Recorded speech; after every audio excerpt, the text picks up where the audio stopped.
والصلاة والسلام على سيد الأنبياء والمرسلين أما بعد فأعوذ بالله من الشيطان الرجيم بسم الله الرحمن الرحيم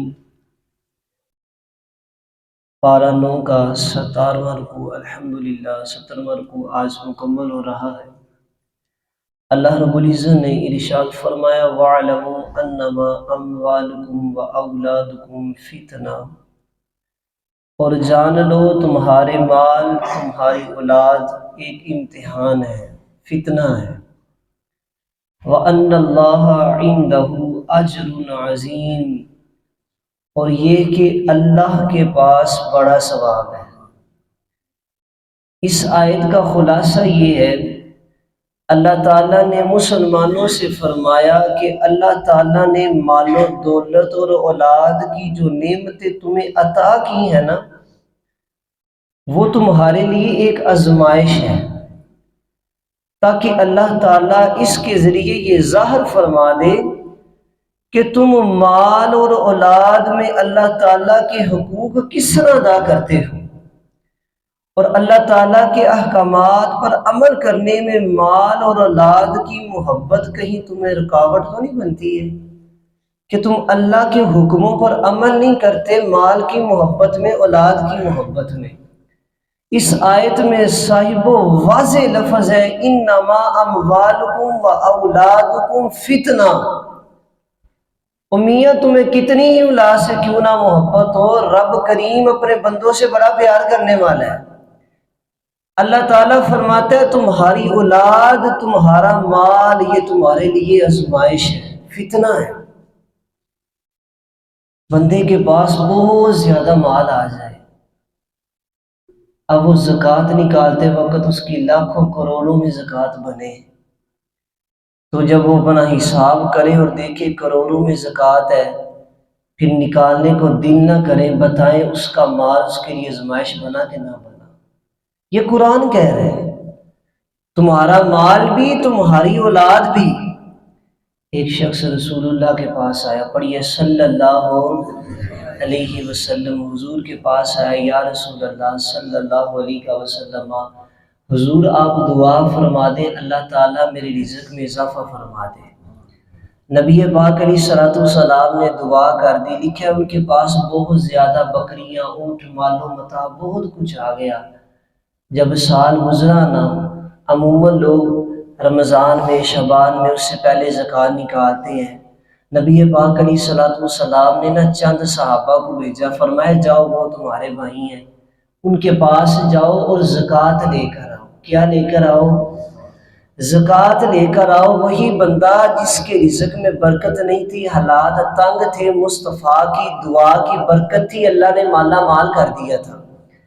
نبی پاک علیہ الصلوۃ والسلام نے فرمایا میرے صحابہ جاؤ اس کے پاس جاؤ اور زکوٰۃ لے کر آؤ۔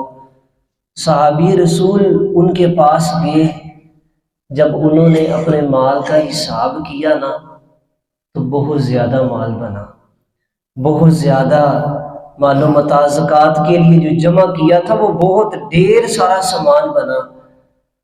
تو اب کہتے ہیں آپ چلے جاؤ میں خود حضور کی بارگاہ میں آتا ہوں۔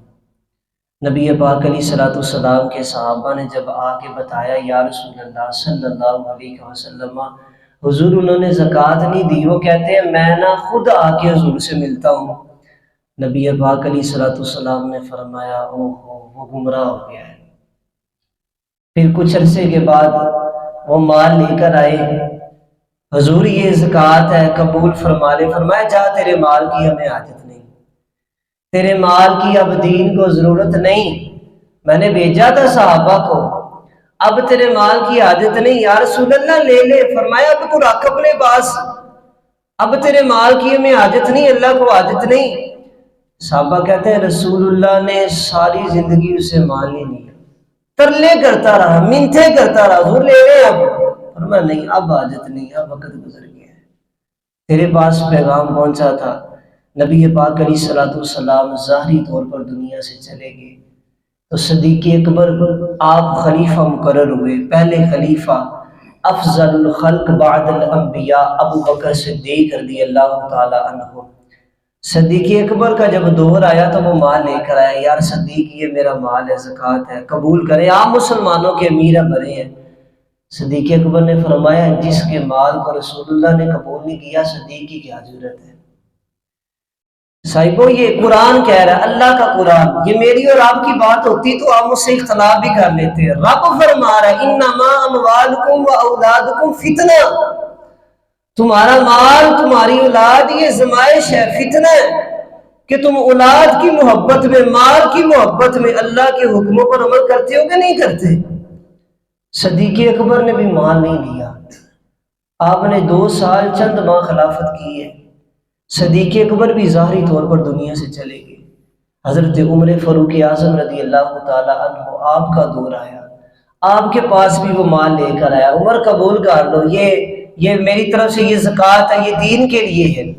حضرت عمر نے فرمایا جس کے مال کو صدیق اور رسول اللہ قبول نہ کرے، عمر کی کیا مجال ہے؟ ہمیں نہیں چاہیے تیرا مال، جاؤ تم اپنا مال لے جاؤ۔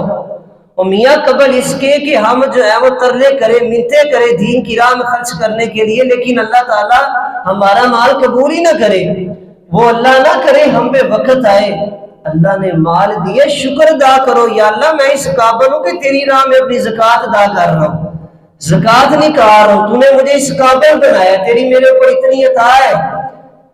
لیکن عمر فاروق نے بھی مال قبول نہیں کیا۔ عثمان غنی رضی اللہ تعالی عنہ کے پاس بھی آیا، انہوں نے بھی قبول نہیں کیا۔ عثمان غنی کے دور میں اس بندے کا انتقال ہو گیا، وہ بندہ دنیا سے چلا گیا، لیکن تینوں خلفاء نے اور رسول اللہ نے اس کے مال کو قبول نہیں کیا کہ مال کی محبت کمی ہمیں اللہ کے حکم پورا کرنے سے روک نہ دے صاحب۔ اور ساتھ میں اللہ نے اولاد کا ذکر کیا کہ تمہاری اولاد بھی تمہارے لیے فتنہ ہے۔ بندہ جو ہے وہ اللہ تعالیٰ کی نافرمانی کر جاتا ہے اولاد کی محبت کے اندر بھی، کہ بچوں کے لیے رزق کمانا ہے، بعض اوقات بندہ حلال بھی نہیں دیکھتا، حرام بھی نہیں دیکھتا کہ یہ حلال ہے یا یہ حرام ہے۔ اولاد کی محبت کے اندر بندہ اللہ کے حکموں کو توڑ دیتا ہے۔ اللہ تعالیٰ نے جو تمہیں اولاد دی ہے تو اس پہ اس کی نعمتوں کا شکر ادا کرو، اپنی اولاد کی محبت کے اندر اللہ کے حکموں کو نہ توڑو۔ بعض اس طرح توڑتے ہیں، اپنی اولاد کے اندر تقسیم کاری کے اندر برابر نہیں کرتے سب کے ساتھ، کسی کو زیادہ کسی کو کم، کسی کو معلوم کر دیا، حق کی زیادتی کرتے ہیں، تو یہ میاں قیامت کے دن پکڑ کا سبب بن جائے گی۔ تو میرے دوستو، اللہ تعالیٰ نے ہمیں اولاد بھی دی، مال بھی دیا ہے، لیکن ہم نے اتنی بات پہ غور کرنا ہے۔ اللہ قرآن میں فرما رہا ہے یہ جو میں نے تمہیں اولاد دی ہے، مال بھی دی ہے، یہ تمہاری آزمائش ہے۔ ہم نے غور کرنا ہے کہ مال یا اولاد کی محبت کے اندر ہم کہیں اللہ کے حکموں کو پورا کرنے سے عاجز تو نہیں آ رہے، ہم ایسا تو نہیں کہ اللہ کے حکموں کو پورا نہیں کر رہے۔ تو ہم نے اس چیز پہ غور کرنا ہے اور اپنے مالک کے حکموں کو پورا کرنا ہے۔ اللہ تعالیٰ ہمیں عمل کی توفیق عطا فرمائے۔ اس آیت کریمہ میں اللہ تعالیٰ نے یہی فرمایا وَاعْلَمُوا، اے میرے بندو تم جان لو، یہ جمع کا صیغہ ہے، سب کا حکم ہے، انما اموالکم و اولادکم فتنہ، تمہارے مال اور تمہاری اولاد یہ آزمائش ہے، فتنہ ہے، وَأَنَّ اللَّهَ عِندَهُ أَجْرٌ عَظِيمٌ، جو اجر ہے وہ ثواب ہے وہ تمہارے رب کے پاس ہے، اس مالک نے عطا کرنا ہے۔ اللہ تعالیٰ ہمیں پورے قرآن کو اسی طرح پڑھنے سمجھنے کی توفیق عطا فرمائے۔ وما علیہ الا البلاغ المبین۔ الصلاۃ